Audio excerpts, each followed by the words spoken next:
Often, throughout our lives, we have a varying expression of different emotions and impulses. We laugh and we cry, we dare and we fear, we love and we hate, but all this without understanding the underlying impulses that lead us to our behavior. We think we know each other, but yet, what do we really know about ourselves? Generally, we base our identity or who we are on aspects such as our name, our family, where we come from, or where our parents come from, the social environment in which we live, etc. But if we reflect for a moment, we realize that these are all external elements that have very little to do with who we actually are.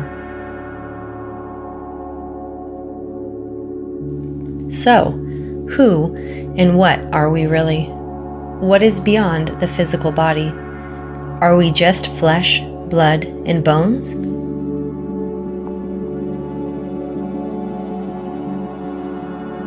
We are much more than just a physical body. With our 5 senses, we can undoubtedly verify that we do have a physical body. Unfortunately, it is not as easy or familiar for us to recognize, much less know about our own psychology. Since we cannot see or touch our own psyche, it remains something abstract and incomprehensible to the average person. It is essential to know who we are, where we come from, where we are going, what is the purpose of our existence, and why we exist. Making a living to put food on the table and a roof over our head is undoubtedly necessary, but it surely is not the only purpose in life. So, what is the purpose of our life? In order to be able to answer these questions, we must learn something new. The Gnostic science defines 3 elements that make up our psychic structure, or our inner world. These 3 elements, which we will study in depth in this class, are the personality, the essence, and the ego. The personality. Every human is born in a particular environment and culture that undoubtedly influences the development of that person. We're all born as a blank canvas, and depending on the environment we're born into, we subsequently develop the skills needed to adapt to our environment. This capacity for development is done through inherent observation. For example, the formation of a child born within the jungles of nature will be very different from that of a child born in the middle of an urban city. Within this formative process, there are constant examples which the person will observe and subsequently imitate. There are precepts that the immediate circle will instill. Every experience, every concept, every idea that we come into contact with in our environment form what we call the personality. The personality is an energetic vehicle that is formed from the moment a person is born until approximately 7 years of age, and that will be strengthened and reinforced with the different life experiences that he or she may have. Many times we hear that this or that person has no personality as a synonym for lack of character, but the reality is that we all form a personality. We all have a certain personality.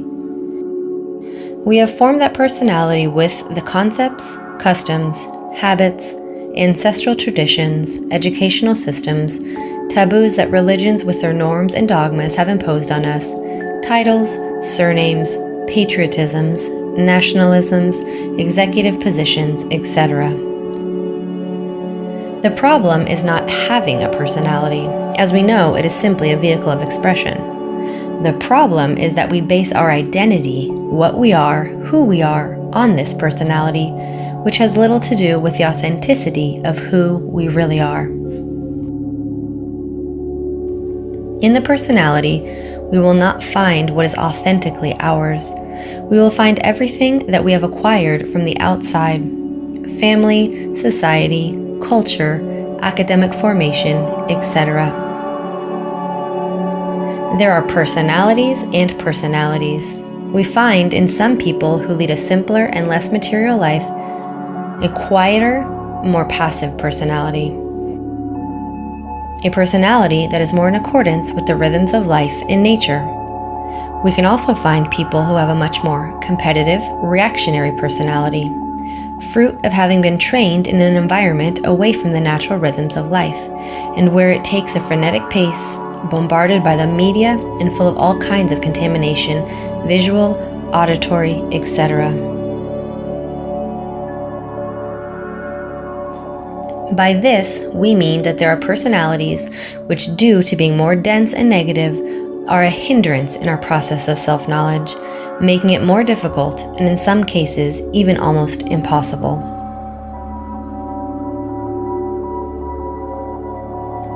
But it is important to emphasize that personality itself is only a mask, not shaped by transcendental, eternal, spiritual values. It is simply a vehicle of expression.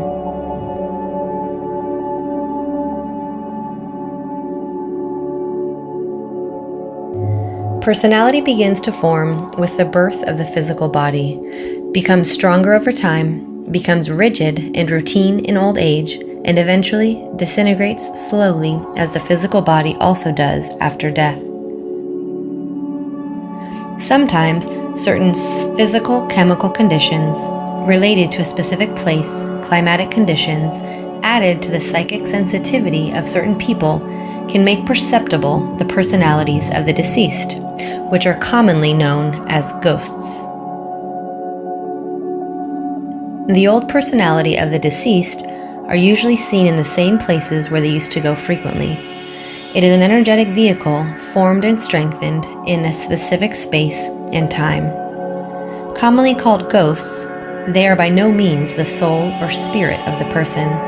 That is why we affirm that grounding our identity in personality is the result of ignorance. The essence. As we explained before, personality was born in its time and dies in its time. There is no future for the personality of the deceased. But there is something that does not die along with our physical body, something that continues beyond death, and that makes up what is our psychic apparatus. This is composed of a duality, symbolized by the eternal struggle between light and darkness, between good and evil. In our studies, we call them essence and ego. Essence is a spark from the divine. It is our true reality, our true identity.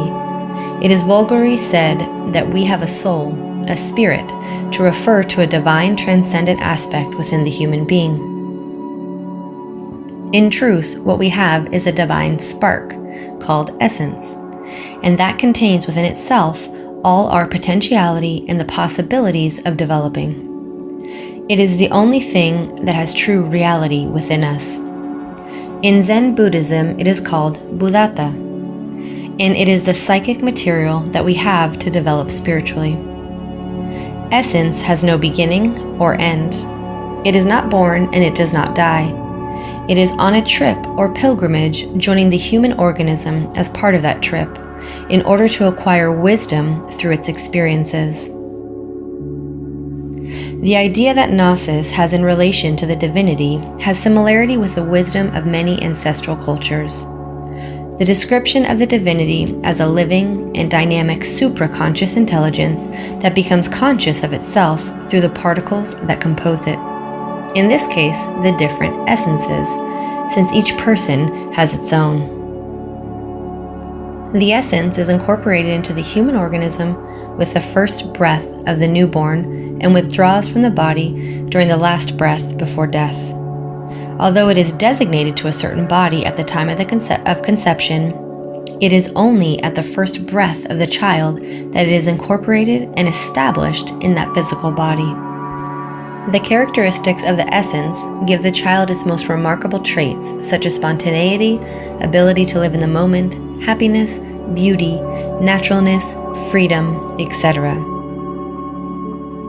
The essence freely expresses itself during the first years of the child's life, manifesting in purity, beauty, and charm.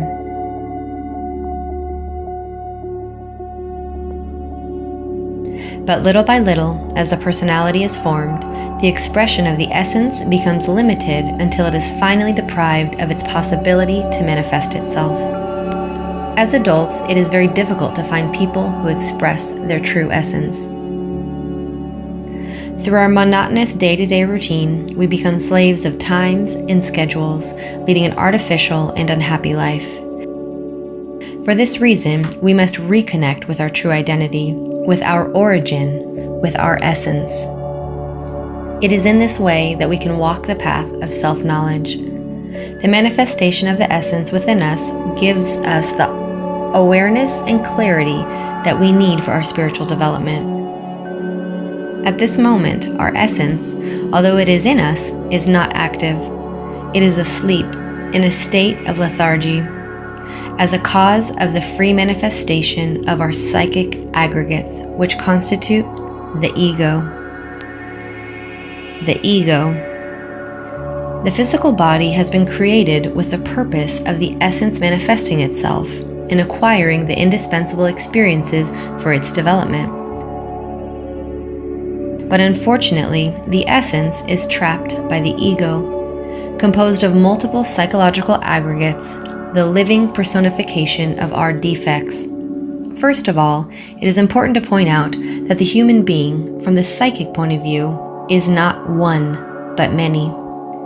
We are conformed by a psychological multiplicity, a multiplicity that has us dispersed and divided without the ability to gravitate here in the present. We are no more than victims of our own circumstances. Because the ego has its own energy, there is a constant battle within ourselves over who or what psychological element will take front stage. The ego manifests in our thoughts, our emotions, our instincts, etc. Let's take a moment to analyze how difficult it is for us to follow through with projects and commitments that we take on at a given moment, whether they are related to work, our personal life, or of any kind for that matter. At the time the person makes a certain commitment, it is likely that a particular psychological element is manifesting in that person, but soon that psychological element disappears and instead appears another that has nothing to do with the commitments made by the other. In these psychological conditions, it is logical that the human being is full of permanent contradictions, that he fails his commitments or finds it hard to fulfill them, that the infatuation that exists today does not exist tomorrow, that we love and we hate the same person. The psychological aggregates being referred to are our passions, desires, fears, hatreds, selfishness, envy, pride, gluttony, laziness, anger, attachments, sentimentality, etc. Just as water is composed of many drops, just as the flame is composed of many igneous particles, thus the ego is composed of many eyes. The ego is multiple, pluralized. This is why the human being lacks continuity towards a goal or direction. We are, in reality, many, not one.